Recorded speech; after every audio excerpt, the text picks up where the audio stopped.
Hello and welcome to another episode of It's a Long Road, the Rambo Series podcast. And this episode is Rambo First Blood Part 2. Nothing is over, Episode 2.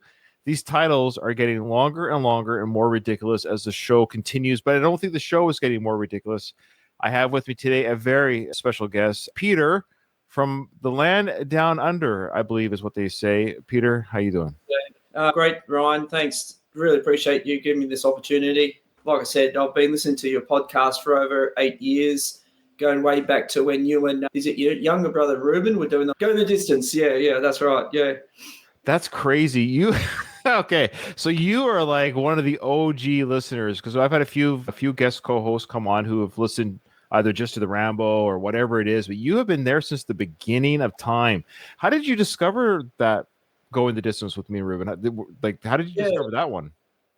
Yeah, I was just through Apple Podcasts because I just do, you searched Rocky or Rambo, and I found Mike Kunder, of course. I found Slycast with Craig Cohen and all that, and then I found you guys. And I've got to be honest, I think you and Ruben, kind of the more down-to-earth, humble, just giving your straight opinion, whereas, dare I say, Mike Kunder's a little bit more sort of measured because he's on dial time with Sly and all that, and yeah, so yeah, he's the measure of a man. He's an interesting character. I won't say anything. What can I say that's derogatory about Mike? Oh, he's great. He's great. Rocky too. Yeah.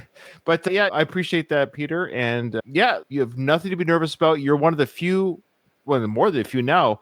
When I've done this reboot of the Rambo franchise or the Rambo podcast, you're a first timer. There's been a few of you have come on for the first time, and I have no doubt that you'll do very well for your first time on the mic. If I can do it, anyone can do it. I assure you. I'm a ham and egger, as you know, forever the ham and egger. Okay. Yeah. So before we get started, of course, before we get into the trivia, the meat of the show, I want to hear what's your overall fandom of Sly and then of the Rambo franchise, and then, of course, Rambo First Blood Part 2. I'm 47 now, so I think I'm a few years younger than you. Back in the 80s, either you were Team Sly or Team Schwarzenegger. And although I enjoyed Schwarzenegger films, look, Sly for me was the tortured artist, the renegade individual in a lot of his films, especially in Rambo. So I first discovered Rambo in 1988 via VHS. Dad brought it home.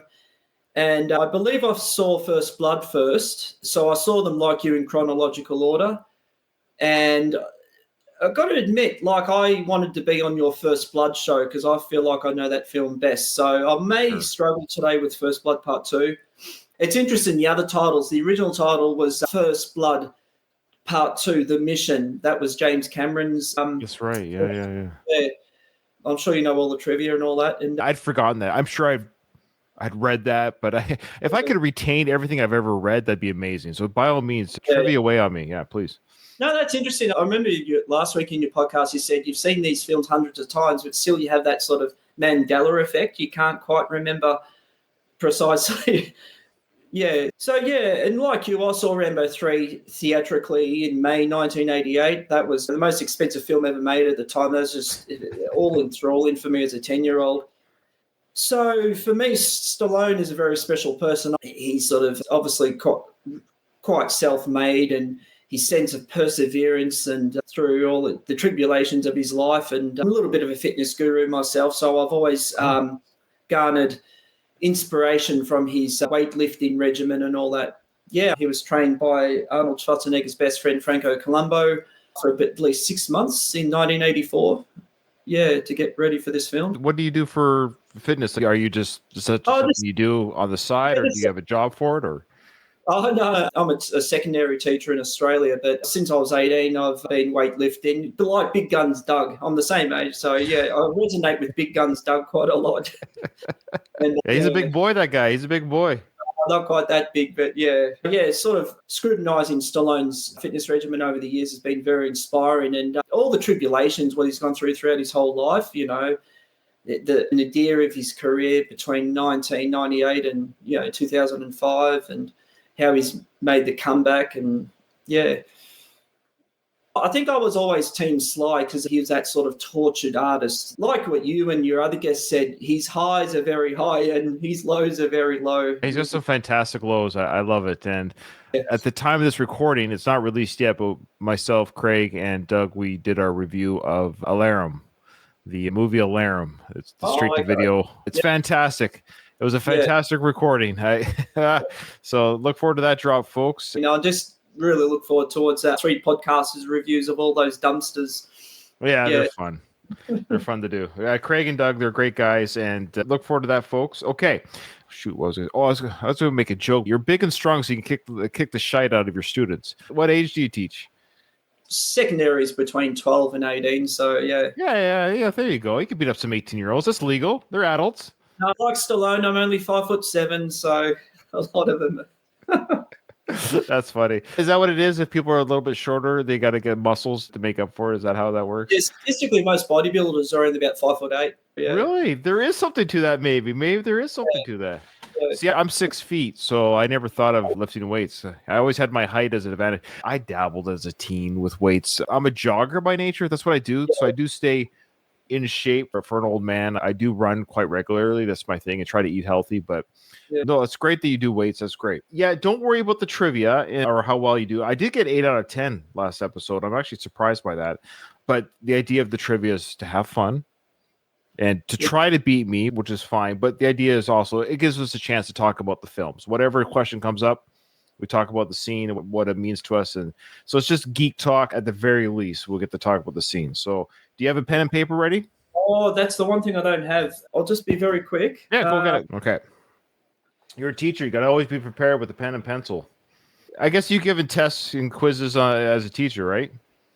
Not often. Now I teach predominantly visual arts. So, yeah, it's a hands-on practical subject. Oh, visual arts. Okay. Like movies or videos? We're talking about painting, sort drawing? of tactile, painting, sculpting. Yeah, more tactile visual arts. Yeah. Do you do nude models? You ever get a nude model come in there? No. I couldn't do that. I couldn't do the nude model. That'd be so weird to stand there or sit there and having people stencil and draw you. I don't know if I could draw anyone either. Yeah, anyways, stupid joke. Let's get going here. I'm excited. All right, here we go. What is Murdoch's response when Troutman asks to go out with the extraction team? So what is Murdoch's response when Troutman asks to go out with the extraction team? Yep. Okay. It's funny. Rocco, who did this book, his dad is EM King on the socials, and he got mad at me on YouTube, said that I helped the last host too much. It's the Canadian in me. You know what I mean? Apparently, I gave too many hints. But I would like to say, so are we saying that Troutman has asked Murdoch to be a part of the extraction team, and Murdoch is giving him an answer to that request? Is that how we're reading this question? I remember the scene only. I vividly remember the scene. What was Murdoch's response when Troutman asked? So Troutman says, hey, can I go on there? Oh, extraction team. This is to get Rambo. He's caught. I believe I know the quote. But am I right in saying that this is Troutman asking to get Rambo? So I guess that's what I was confused about. Who's being distracted, the POWs and Rambo, or just the POWs? So they're all in the helicopter. They're hovering over that scene in the marshes, and Rambo's with the one POW. Yeah, I don't know if that's the scene, though. See, I wonder if that's the scene. Because Murdoch's response when Troutman asks to go out with... Rocco, sometimes Rocco, I love you, brother. I have an answer to the request at the very least, because we know what happens. But it's just, I'm confused what part of the film this is in, that's all. You've got those 3 characters in the helicopter. You've got Richard Crenna, you've got Martin Cove, the pilot in the helicopter. Erickson, I think his name is. And then you had the other guy with the aviator son is pointing the revolver at Troutman. Yeah. So you're going with that's the scene that Rocco's talking about. Yeah, and then Troutman, I think he goes, you son of a bitch. I think it's that Crenna's scene. so good. Crenna's so good in that scene. Yeah. Okay, we're going to go with that. I think we're going to go with that scene. I have an answer. So regardless, even if I have the wrong scene, I have an answer. Yeah. All right, this one's a little bit more straightforward. True or false? Rambo wears Ko's necklace after she's killed. I wonder. Okay. Yeah. Look, we both have the answer, but I'll just say that I got something to say about that scene. But by talking about the scene, I'm going to give away our answer. I don't want Rocco's dad to get mad at me again. Okay. Yeah. What does Rambo think the best weapon is? What does Rambo think the best weapon is? Oh, yeah. When I watched that film, I could never understood what he was saying without subtitles. Don't give me the answer. No. Oh, okay. Yeah, okay. They're talking about. It's the scene where they're getting a tour of the future of military warfare, Yes. and Rambo's like, blah blah blah is always the best weapon. Yeah. Okay. Yeah. Okay. Hopefully I didn't give away too much, but yeah, it's just the No, fanboy. that's fine. Again, we're not giving away the answers. I'm just trying to help set the scene. I think it's fair if we get at least get the scene that we're talking about. Okay. Yeah. How many hours does Rambo have to get in and out of Vietnam? Oh yeah. Okay. Yeah. I might have. I have a guess. I'm gonna guess. So again, it's whoever gets closest. It's okay if you go over. They actually tell you in the scene, Murdoch tells Troutman in the scene, just as Rambo leaves in the plane on the runway. This is the scene where Murdoch says, "You think you'll find any POWs? Doubtful. I'm just here to clean up the mess." That's and right. Yeah, I think it's that scene. Yeah. I think so. Yeah.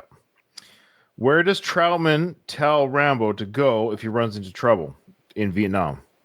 Where does Troutman tell Rambo to go if he runs into trouble in Vietnam? Oh my gosh, I'm going to do horrible in this one. I got 8 out of 10 on episode 1. I think I might get 3 out of 10 on this one. And he tells him on the runway, like it's that same scene. He tells him on the runway. Yeah, but I can't remember. Probably, I'm going to guess something and something, but it's not a cheat. Yeah. Okay. True or false? Banks is wearing a sad face badge on his chest. Oh yeah. Oh yeah, I vividly remember that. That's Martin Cove, the actor. Yeah. What is film next one? Oh, this is 50-50, Ryan. Yeah. 50-50. So basically, the question basically is this face smiling or is it happy? Banks. I thought his name was Erickson, but no, Banks. I think Banks is the guy with the glasses. I think. Oh, did you say sad face badge? Because that's definitely Martin Cove. I vividly remember that. And not. Oh, yeah. Okay. All right. What is the name of Erickson's plane? Oh, it's difficult. Okay, I'm going to guess a name. True or false? Rambo's name was chosen as one of 4 suitable candidates for the mission. Yeah. Okay, I think I got this one. Troutman tells him that at the quarry. Yeah. And lastly, how many years does Rambo have left on his pension? That's what I have left. I've got 3 years left in my time I can retire. How many years does Rambo have left on his prison sentence? That's interesting. I'll guess that. I think my number might be his total time, but if I've got a number again, closest to. Yep.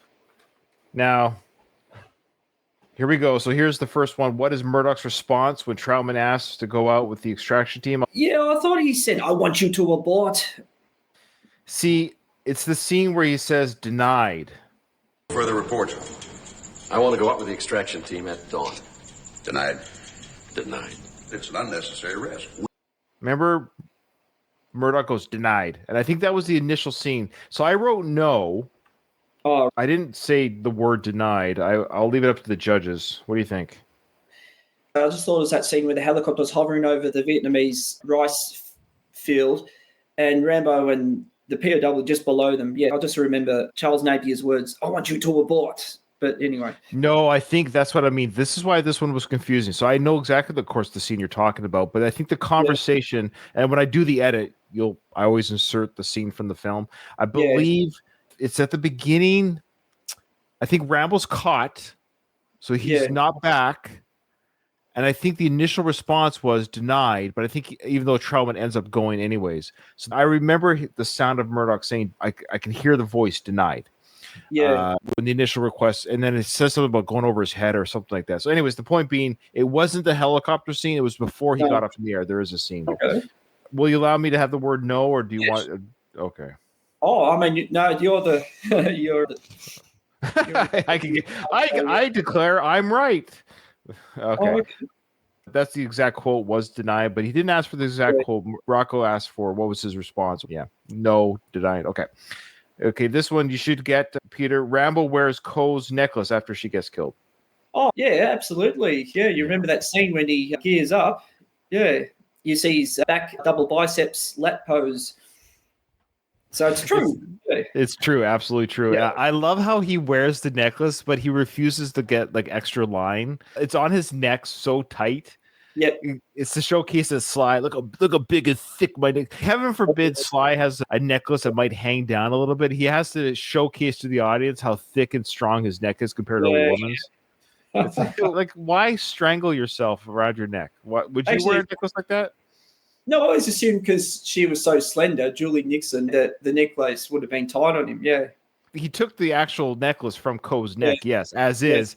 But I always just love the idea that he didn't like fashion some sort of strap or some sort of twine or something different than the actual. He kept the original.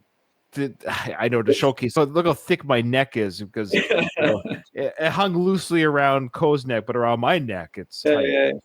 It always looked funny to me, even as a kid. I'll accept two different answers on this next one. Yeah. What does Rambo think the best weapon is? All right. I vividly remember. I always thought the mime was the best weapon. Then, Marshall Murder goes, times change. And then Stallone quips, for some people. Because we have the most advanced weapons in the world available to us. I've always believed that the mind is the best weapon. Times change. For some people. For some people, that's right. Yeah. And absolutely right. Yeah, it's the mind. You're absolutely correct. Yeah. There you go. You're doing fine. You're doing good. This one's going to be interesting. How many hours does Rambo have to get in and out of Vietnam?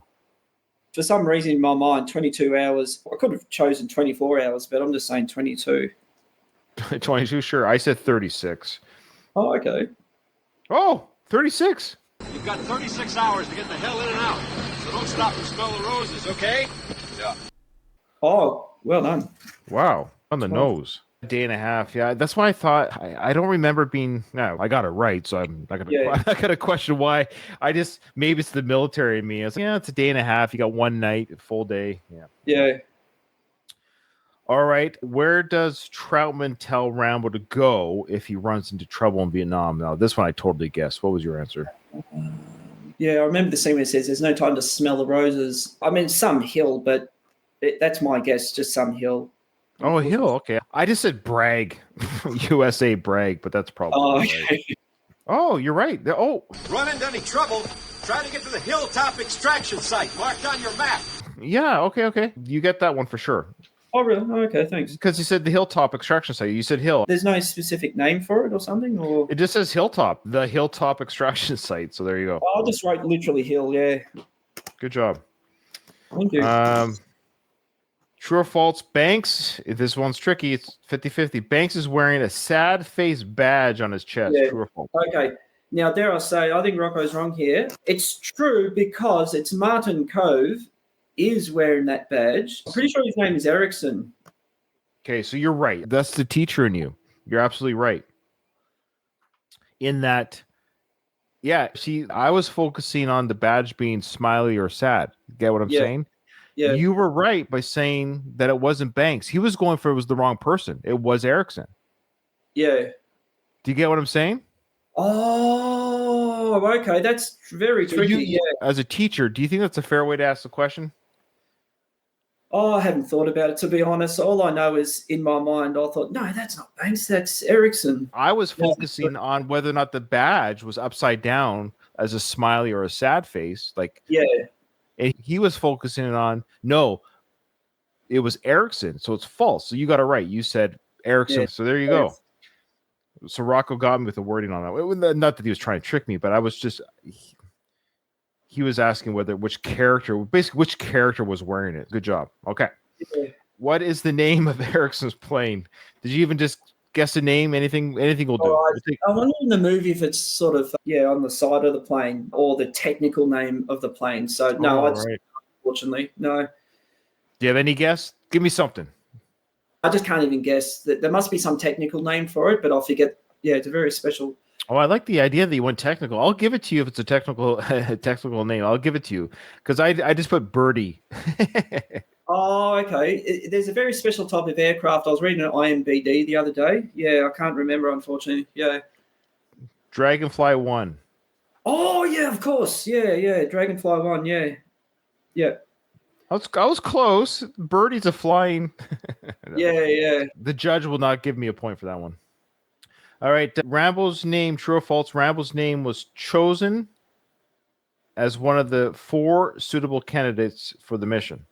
Yeah, so I just said yes because that's what I remember. Is that your final answer? So Yes. I think Rocco got us again here. Check it out. I haven't looked at the answer yet. To be honest with you, I haven't looked at the answer yet. I could be wrong. Yeah. Because remember on the previous one where Rocco's like, who's wearing the badge? Banks, and I was focused on the badge being upside down or not. I think he's focusing on here that yes, Rambo was selected from the computer, but it's the number of people he's asking. So he's saying, is it 4 or is it not 4? No, I believe it's only 4. Okay, so you're going with I wanted to give you an out. So you're saying 4. I think it's 3 names were chosen. So the answer is 3. The covert operations being geared up in the Far East. Your name was dug out by the computer as one of 3 most able to complete the mission. Yes. Oh, well done. Yeah. This is actually a legit scene. I always found this scene actually legit kind of interesting where Troutman is saying the computer. I just love the idea. This is the 80s, of course. Computers are sort of kind of popping up and at work, and the government has a computer. I just love the idea that this computer has the technology to filter through some sort of records, because we know how the internet works today, but it's, I can search, give me 10 recipes, and it gives me 10 recipes. Give me 10 recipes without the sugar. It gives me. But I love how in 1984 or 5, they had a computer that somehow scoured the U.S. military data banks, and they put in the factor of, okay, we need people who can go to Vietnam, who know the area, who are good weapon experts, who have nothing to lose, or what were their search parameters to get not just Rambo's name, but 2 other guys. And I've always been curious, who are the 2 other guys that came up? Yeah, as you know, in the novelization, Rambo escaped from that camp in 1971. Yep. That's why Troutman elaborates. No one knows the area like you. Yeah.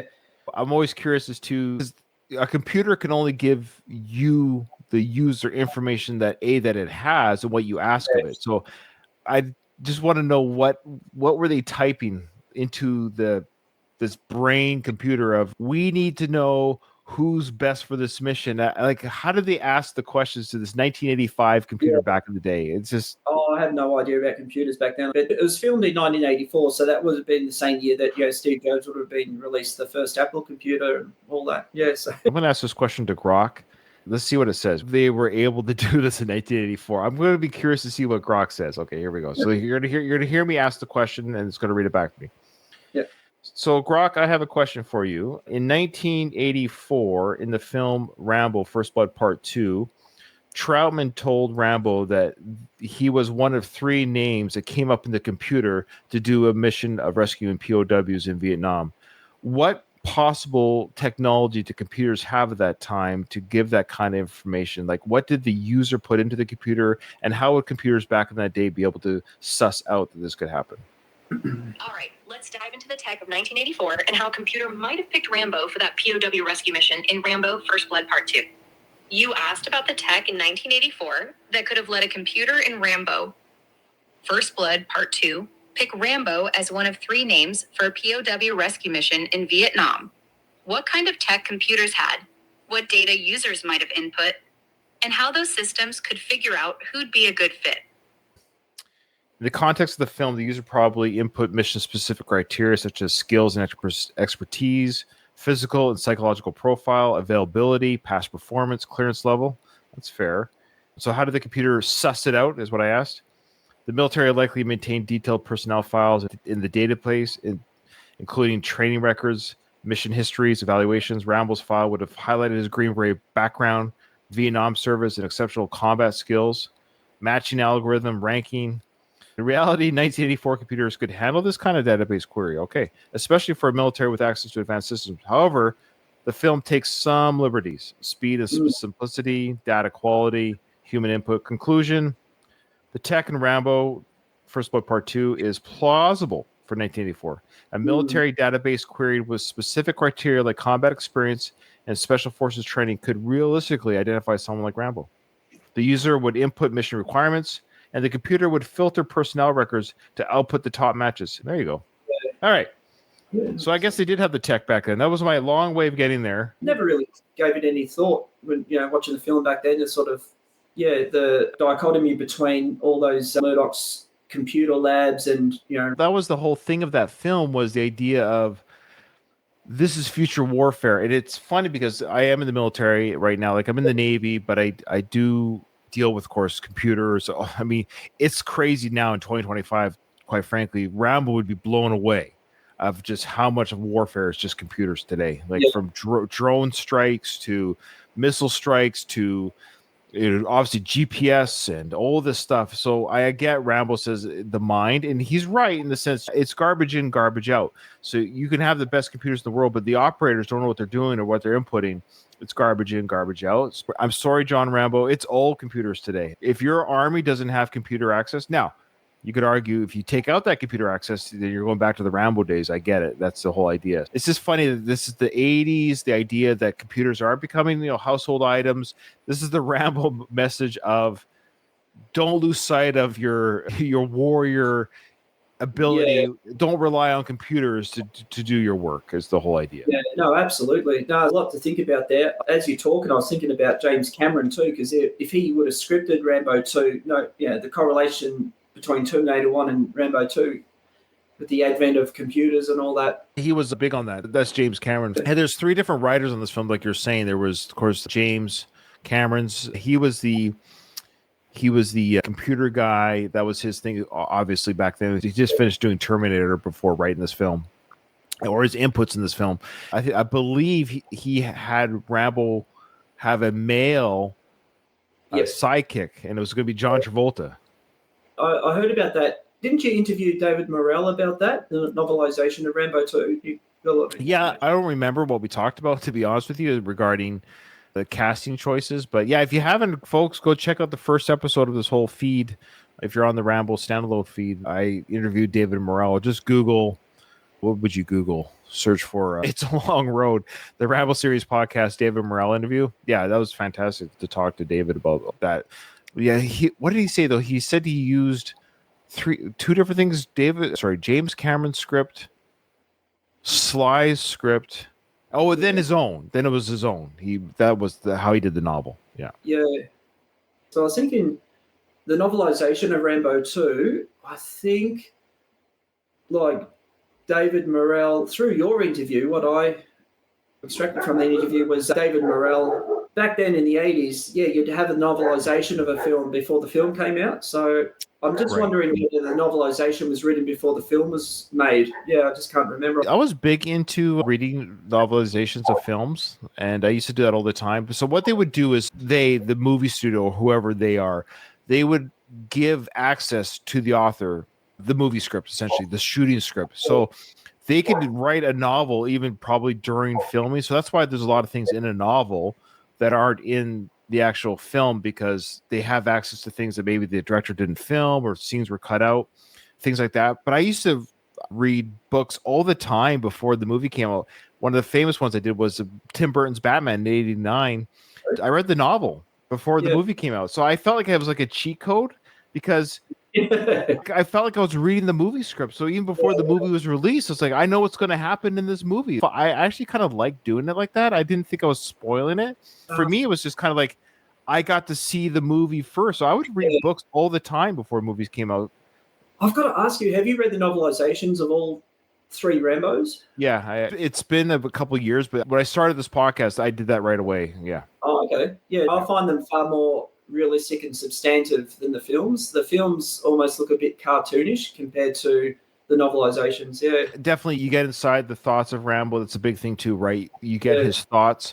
We talked about, especially the first book, you see just how much both, like in the first novel, the original novel before it became a Hollywood film, Rambo is not I would say he's a very troubled person. He isn't, quote unquote, the good guy. Like both him and Teasel are just as equally sort of at fault with each other. Yeah. And you get some insight into Will Teasel being from the Korean veteran. I never knew that watching the film. It's subtly there. It's one of those things too, where when you know the book, you can see it, that they put it in the film, but it's not explicitly said. Like, I fought in the Korean War. Do you think you Vietnam kids?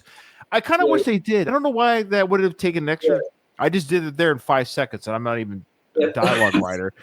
But just something to where Teasel could have said, you walking around with that jacket from that war that was a corrupt war. The last good war was one I fought in, the Korean War. You kids didn't fight the clean war like I did in the Korean War. Like some sort of, that's why he's all bent out of shape. He's a Korean veteran. And I have to give credit to you through your sort of the longevity of your podcasts. I listen to you dissect and even pontificate possible scenarios, alternative scenarios. So through listening to your podcasts, I've been able to discern that detail in Will Sheriff's office that he was a Korean veteran. I think there's medals in his desk or something. I can't remember where it was, but there's definitely military insignia or something somewhere that he is a service member. Yeah. All right. Awesome discussion. I love it. Next question. And you know what? I forgot to ask you a question, so we'll answer right on the fly. We only did 9 questions. How many years? This is a big one. How many years does Rambo have left on his prison sentence? Okay. I believe he only has 2 years remaining because I thought it was a 5-year sentence. Oh, okay. I thought it was a 5-year sentence. So if he was captured in 82 and he's released in 85, my answer is he has another 2 years remaining. Okay. Let's see here. Okay, I think you're going to win. I said 10 years remaining. Oh, yeah. And you said 2, but the answer is 5, so you're closest. John, I told you that I'd help you when I could. You interested? You can't possibly want to stay here for another 5 years. Congratulations. Oh, okay, another 5 years remaining. I mean, I wonder if it's within the dialogue of the film. I can't remember it. Okay, and the last question we'll answer it right away because I forgot to ask it. But it's the last question. How does Rambo successfully kill his first enemy in Vietnam? Okay, I have an answer. Do you have yours? I believe it's just an arrow to the head. And it goes... Was that the first kill? Was the arrow to the head kill? See, I'm going with knife to the chest. Oh, okay. I'm pretty sure it's like an arrow to the head and it goes even into the tree. Yeah, I remember that kill. I just don't remember if it was the first one or not. So here we go with the answer. He throws his knife into the guard's chest. Don't do.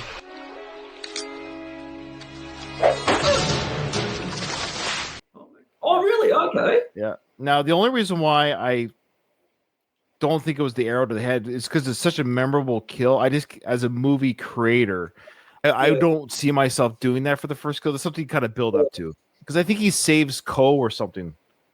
Oh, does he release the first POW?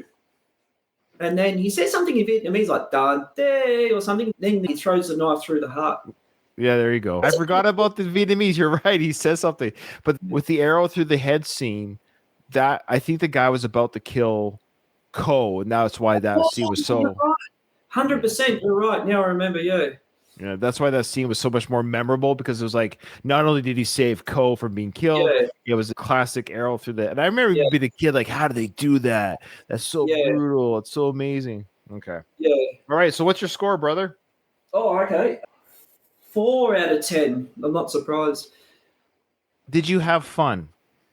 Oh, absolutely. Yeah, it's. I'm still a bit nervous, of course, because it's the first podcast I've done, and I'm a great fan of your show, so I don't want to disappoint. But well, it's too late for that. I'm sorry. All my co-hosts are a disappointment. No, I'm just joking. No, you're doing great. You know who you look like? It just hit me who you look like right there. Dennis Quaid. Have you ever been told that? Dennis Quaid? No, I've been told Kiefer Sutherland. Oh, I can see Kiefer. Oh, okay. Both are very handsome. Both are very handsome men. So there's no shame in either one of them. Yeah. Let us know in the comments below, folks. Does Peter look more like Dennis or Kiefer? Let me know. But yeah, you did great, and there's no need to be nervous. Trust me, you did fantastic, and I appreciate again your support. You listen to my shows, which is very flattering that anyone does, and I'm always honored that people listen and take a little time out of their day and have a smile or chuckle or what have you. And yeah, is there anything that you want to share or plug or any shout outs you want to give? No, just to all your co-hosts, Katie, Kyle, Dom, Big Guns, Doug, Craig. Just really enjoy, the camaraderie, and like we're all sort of a similar generation, and it's just wonderful listening to you all sharing anecdotes of your childhood, and really resonates with me, listening to your stories growing up and all that. So it's something very, for me, it's very endearing to. I appreciate that. Yeah. That's very sweet of you, and I do appreciate that. And Kyle never listens to the show, so he won't hear this. I'll have to tell him personally, but I know Doug and Katie listen. And Craig never listens either. Craig never listens, and Kyle never listens, but Katie and Doug always listen. But I'll let the other two know that you said that, and it's very sweet of you, and I know they'll appreciate that. All right, so Peter, again, thank you so much for coming on. You were my first Australian co-host, and I appreciate. You know, I've always said this about Australia. After the U.S., it's the UK for listenership. Then right after the UK, it's Australia. I've always had a great fan base in Australia, so thank you for representing Australia. But unfortunately, Peter, this episode is over. Well, nothing is over. Nothing. You just don't turn it off. Wasn't my war. You asked me, I didn't ask you. I go out there to win, but someone wouldn't let us win. Now I come back to the world. I see all those maggots at the airport protesting and spitting. Call me baby killer and all kinds of vile crap. Who are they to protest me, huh? Who are they? Listen, beat me. You've been there. Know what the hell they're yelling about.